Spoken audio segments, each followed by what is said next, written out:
सभी दर्शकों को जय श्री कृष्णा। हे नाथ नारायण वासुदेवाय नमः। ओम नमो भगवते वासुदेवाय नमः। प्रिय भक्तजनों, आप सभी को श्री कृष्ण जन्माष्टमी की हार्दिक शुभकामनाएं। आज हम उस दिव्य क्षण का स्मरण करने जा रहे हैं जिसने संपूर्ण सृष्टि को आनंद और भक्ति से भर दिया। भाद्रपद मास के कृष्ण पक्ष की अष्टमी तिथि, रोहिणी नक्षत्र का पावन योग और मथुरा के कारागार में अंधकार के बीच प्रकट हुआ एक नन्हा सा तेजस्वी बालक भगवान श्री कृष्ण, जो केवल यशोदा के नंद के लाल ही नहीं बल्कि समस्त जगत के पालनहार, धर्म के रक्षक और प्रेम के स्वरूप हैं। आज की कथा में हम जानेंगे कैसे अधर्म का अंत और धर्म की पुनर्स्थापना के लिए स्वयं भगवान विष्णु ने 8वें अवतार के रूप में जन्म लिया था। कैसे माता देवकी और वासुदेव जी ने अपने जीवन को दांव पर लगाकर इस दिव्य बालक को सुरक्षित गोकुल धाम पहुंचाया और कैसे उनकी नन्ही सी मुस्कान ने संपूर्ण ब्रजभूमि को भक्ति के रंग में रंग दिया। तो आइए इस पावन जन्मोत्सव की कथा का स्मरण प्रारंभ करने से पहले हम सभी अपने मन, वचन और कर्म को शुद्ध करें और माता देव की, पिता वासुदेव और बाल श्री कृष्ण के चरणों में अपना प्रेम, अपनी आस्था, अपनी श्रद्धा अर्पित करें। कर कमलों में कमल समान तेज लिए मुखमंडल पर मातृ की दिव्य आभा, श्वेत वस्त्रों में सुशोभित कारागार की दीवारों में भी आशा की किरण बनना, जो पुत्र जन्म की वेदना में भी भगवान के दर्शन का सौभाग्य प्राप्त कर पा रही है, ऐसी माँ देवकी को हम सभी का सत सत प्रणाम।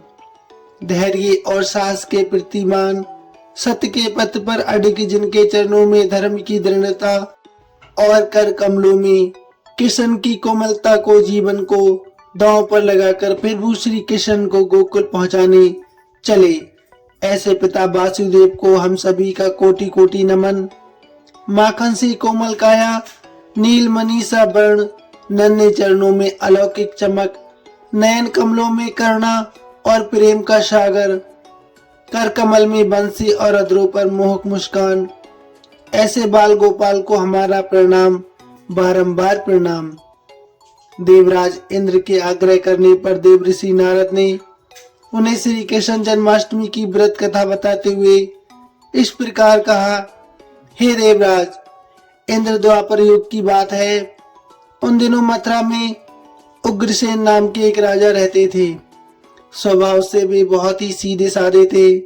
यही कारण था कि उनके पुत्र कंस ने ही उनका राज हड़प लिया था और स्वयं मथुरा का राजा बन बैठा था। कंस की एक बहन थी जिनका नाम देवकी था। कंस अपनी बहन से बहुत प्रेम करता था। देवकी का विवाह वासुदेव से तय हुआ तो विवाह संपन्न होने के बाद कंस स्वयं ही रथ को हाँकते हुए अपनी बहन को उनके ससुराल छोड़ने के लिए तैयार हो गया। स्कंद पुराण के अनुसार जब वह अपनी बहन को छोड़ने के लिए जा रहा था, तभी एक आकाशवाणी हुई कि जिस बहन को वह इतने प्यार से विदा करने स्वयं ही जा रहा है, उसी बहन का 8वां पुत्र कंस तेरा संहार करेगा। ये सुनते ही कंस क्रोधित हो गया और देवकी और वासुदेव को मारने के लिए जैसे ही आगे बढ़ा, तभी वासुदेव ने आगे बढ़कर कहा कि वह देवकी को कोई नुकसान न पहुंचाए। वह स्वयं ही देवकी की 8वीं संतान कंस को सौंप देगा। इसके बाद कंस ने वासुदेव और देवकी को मारने के बजाय कारागार में डलवा दिया। कारागार में डालते ही देवकी ने कुछ समय के बाद 7 संतानों को जन्म दिया। कंस ने सभी को एक एक करके जमीन पर पटक कर मार दिया। इसके बाद जैसे ही देवकी फिर से गर्भवती हुई, तभी कंस ने कारागार का पहरा और भी कड़ा कर दिया। अब तो कंस को इतना भय लगने लगा था कि उसने कारागार के भीतरी दरवाजों में बड़े बड़े मजबूत ताले लगवा दिए। दरवाजे के बाहर दैत्य और राक्षसों को पहरेदारी के लिए नियुक्त कर दिया। कंस हर प्रकार से अपने प्राणों को बचाने का प्रयास कर रहा था। एक समय सिंह राशि के सूर्य में आकाशमंडल में जलाधारी मेघों ने अपना प्रभुत्व स्थापित किया। भादो मास के कृष्ण पक्ष की अष्टमी तिथि को घनघोर अर्धरात्रि थी। उस समय चंद्रमा भी वृष राशि में था। रोहिणी नक्षत्र बुधवार के दिन सौभाग्य योग से संयुक्त चंद्रमा की आधी रात में उदय होने पर आधी रात के उत्तर एक घड़ी जब हो जाए तो श्रुति स्मृति पुराणोक्त फल निसंदेह प्राप्त होता है।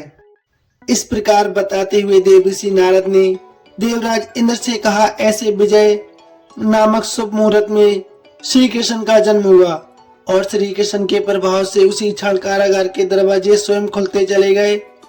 द्वार पर पहरा देने वाले पहरेदार राक्षस सभी मूर्छित हो गए।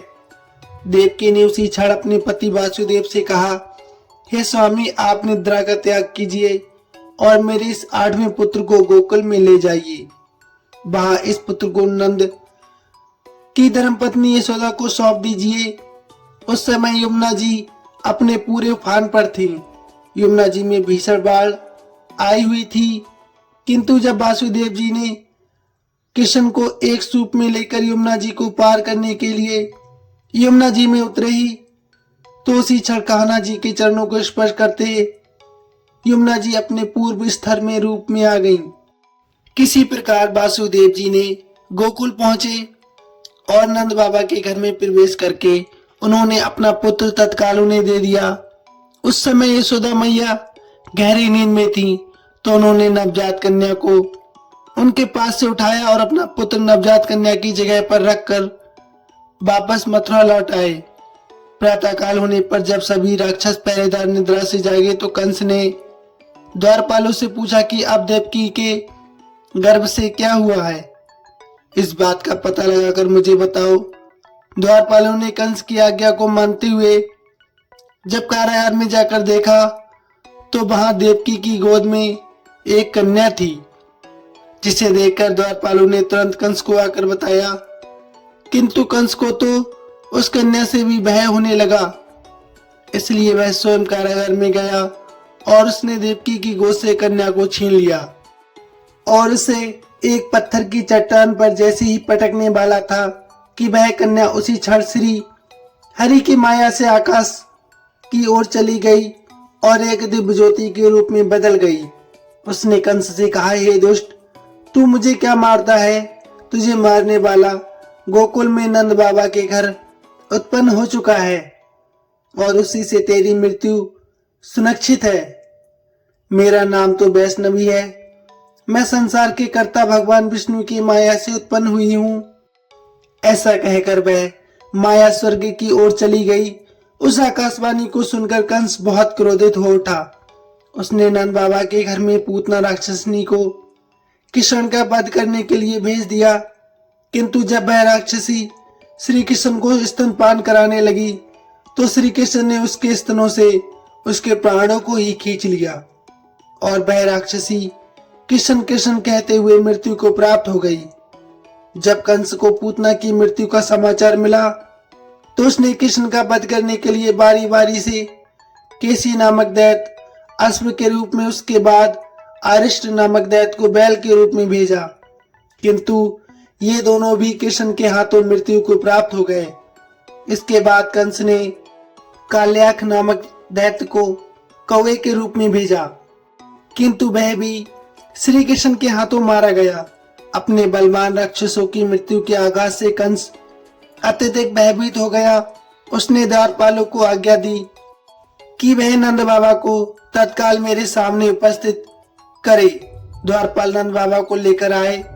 जब उपस्थित हुए तो कंस ने नंद बाबा से कहा कि अगर तुम्हें अपने प्राणों को बचाना है तो पारिजात के पुष्प लेकर आओ। अगर तुम नहीं ला पाए तो तुम्हारा वध निश्चित है। कंस की बातों को सुनकर नंद जी ने ऐसा ही होगा कहा और अपने घर की ओर चले गए। घर आकर उन्होंने सारा वृत्तांत अपनी पत्नी यशोदा जी को सुनाया, जिसे श्री कृष्ण भी सुन रहे थे। एक दिन श्री कृष्ण अपने मित्रों के साथ यमुना नदी के किनारे गेंद खेल रहे थे और अचानक स्वयं ने ही गेंद को यमुना में नदी में फेंक दिया। यमुना में गेंद फेंकने के बाद मुख्य उद्देश्य यही था कि किसी प्रकार पारिजात पुष्पों को तोड़कर ले आए। इसलिए वे एक कदम के वृक्ष पर चढ़कर यमुना में कूद पड़े। कान्हा जी के यमुना में कूदने का समाचार श्रीधर नामक गोपाल ने जाकर भागते हुए यशोदा मैया को सुनाया, जिसे सुनकर यशोदा मैया नंगे पांव ही दौड़ी दौड़ी चली आई और यमुना नदी के किनारे आकर रोने लगी। उन्होंने यमुना जी से प्रार्थना करते हुए कहा, हे यमुना मैया, अगर मैं अपने बालक को देखूंगी तो भाद्रपद मास के रोहिणी युक्त अष्टमी का व्रत अवश्य करूंगी, क्योंकि दया, दान, सज्जन प्राणी, ब्राह्मण कुल में जन्म, रोहिणी युक्त अष्टमी, गंगा जल एकादशी, गया श्राद्ध और रोहिणी व्रत, ये सभी अत्यंत दुर्लभ व्रत हैं। हजारों अश्वमेध यज्ञ, सहस्त्रों राजसूय यज्ञ, दान, तीर्थ और व्रत करने से जो फल प्राप्त होता है वह सब कृष्ण अष्टमी के व्रत को करने से प्राप्त हो जाता है। यहाँ तक वृत्तांत जानने के बाद देवराज इंद्र ने देवऋषि नारद से कहा, हे मुनियों में श्रेष्ठ देवऋषि नारद, यमुना नदी में कूदने के बाद उन बाल रूपी कृष्ण ने पाताल में जाकर फिर क्या किया, ये संपूर्ण वृत्तांत भी बताइए। तो नारद जी कहने लगे, नारायण नारायण, हे इंद्र, पाताल में उस बालक से नागराज की पत्नी ने कहा कि तुम यहाँ क्या कर रहे हो, कहाँ से आए हो और यहाँ आने का क्या प्रयोजन है। अगर तुम्हें कुछ चाहिए तो ये कंगन, मुकुट और मणियों का हार लेकर अपने घर वापस चले जाओ, क्योंकि इस समय मेरे स्वामी शयन कर रहे हैं। अगर वह उठ गए तो फिर तुम्हें ढस लेंगे। नागपत्नी की बातें सुनकर श्री कृष्ण कहने लगे, हे कांते, मैं किस प्रयोजन से यहाँ आया हूँ वह वृत्तांत भी तुम्हें सुनाता हूँ। समझ लो, मैं कालिया नाग के मस्तक को कंस के साथ दत्त में हार चुका हूँ और वही लेने मैं यहाँ आया हूँ। बालक कृष्ण की इस बात को सुनकर नागपत्नी अत्यंत क्रोधित हो उठी और अपने सोए हुए पति को उठाते हुए कहने लगी, हे स्वामी, आपके घर ये शत्रु आया है, इसलिए आप इसका हनन करें। अपनी स्वामिनी की बात सुनकर कालिया नाग अपनी निद्रा को त्याग कर जाग पड़ा और बाल कृष्ण से युद्ध करने लगा। कुछ देर तक युद्ध करने के बाद श्री कृष्ण ने कालिया नाग को पराजित कर दिया। अब कालिया नाग ने भली भांति जान लिया कि मैं जिनसे युद्ध कर रहा हूँ वह तो साक्षात श्री हरि के अवतार श्री कृष्ण है। इसलिए उन्होंने श्री कृष्ण के चरणों में साष्टांग प्रणाम किया और पारिजात से उत्पन्न बहुत से पुष्पों को मुकुट में रखकर श्री कृष्ण को भेंट कर दिया। जब श्री कृष्ण चलने को तैयार हुए तो कालिया नाग की पत्नी कहने लगी, हे स्वामी, मैं कृष्ण को नहीं जानती, नहीं जान पाई हूँ। हे जनार्दन, मंत्र रहित, क्रिया रहित, भक्ति भाव रहित मेरी रक्षा कीजिए। हे प्रभु, मेरे स्वामी, मुझे वापस कर दीजिए। तब श्री कृष्ण कहने लगे, हे सर्पणी दैत्यों में जो सबसे बलवान है, उस कंस के सामने मैं तेरे पति को ले जाकर छोड़ दूंगा, नहीं तो तुम अपने घर को चले जाओ। अब श्री कृष्ण कालिया नाग के फन पर नृत्य करते हुए यमुना जी के ऊपर आ गए। फिर कालिया की फंकार से तीनों लोग कंपितमान हो गए। अब कृष्ण कंस की मथुरा नगरी को चल दिए। वहां कमल पुष्पों को देखकर यमुना जी के मध्य जलाशय में वह कालिया सर्प भी चला गया। इधर कंस भी हैरान हो गया और श्री कृष्ण प्रसन्न होकर गोकुल वापस लौट आए। उनके गोकुल वापस लौट कर आने पर उनकी मैया यशोदा ने तरह तरह के उत्सव किए।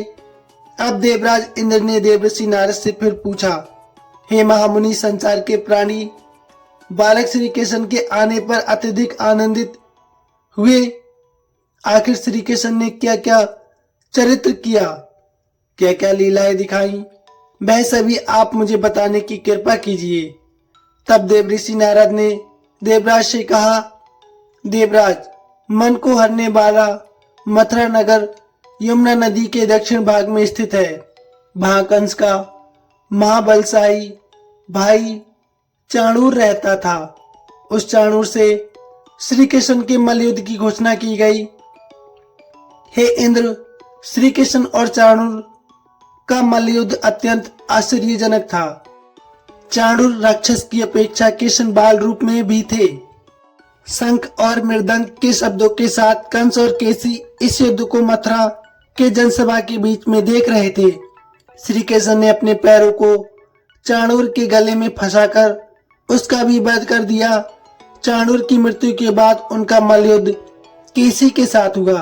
अंत में केसी भी इस युद्ध में कृष्ण के द्वारा मारा गया।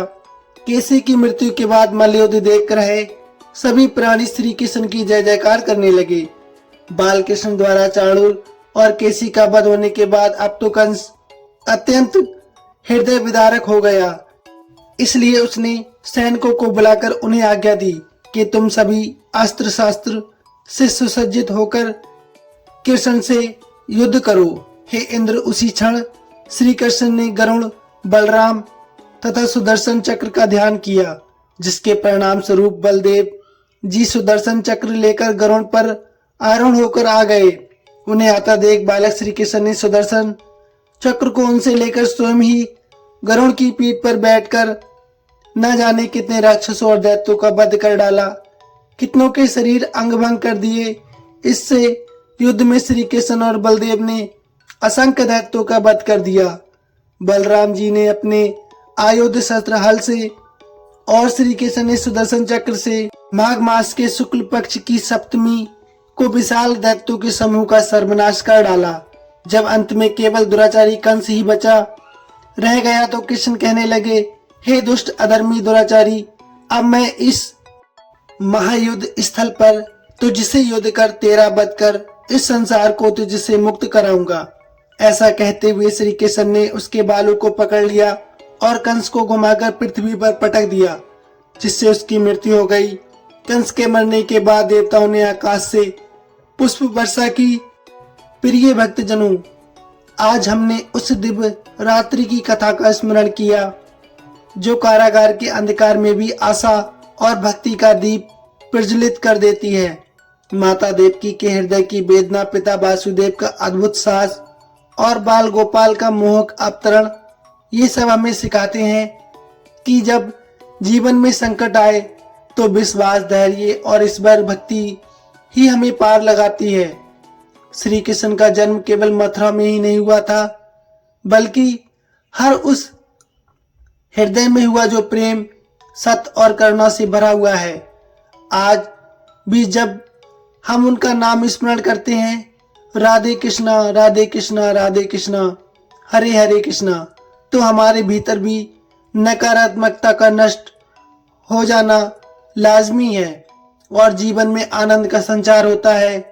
इस पावन जन्माष्टमी पर लड्डू गोपाल के चरणों में भी हम यही प्रार्थना करें कि हमारे जीवन में सदैव धर्म का प्रकाश, प्रेम का प्रभाव और भक्ति का अमृत बना रहे। आइए भक्तों, अब इसी के साथ जान लेते हैं श्री कृष्ण जन्माष्टमी कब है, पूजा विधि, शुभ मुहूर्त, क्या भोग लगाएं इत्यादि। तो शुरू करते हैं। आइए जानते हैं शुभ मुहूर्त कब है।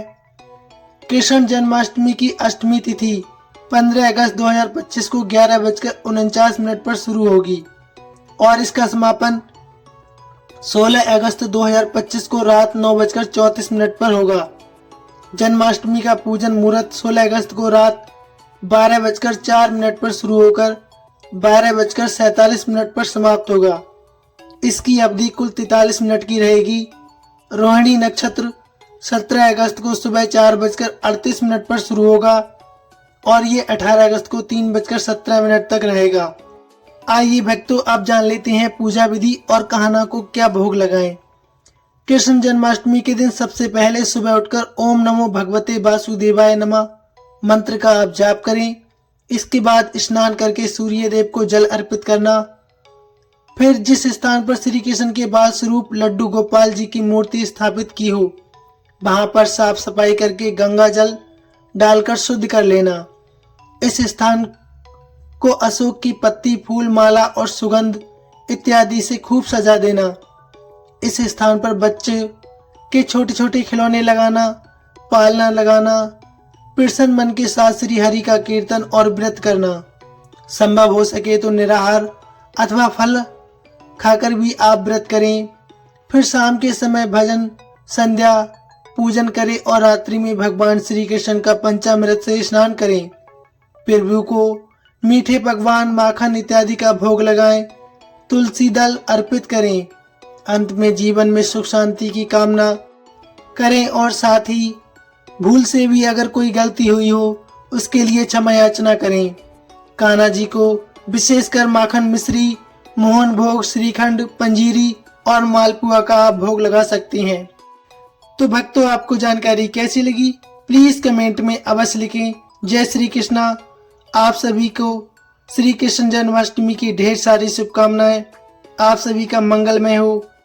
हे श्री कृष्ण, सबके आनंद के द्वार इस जन्माष्टमी पर आप खोल देना।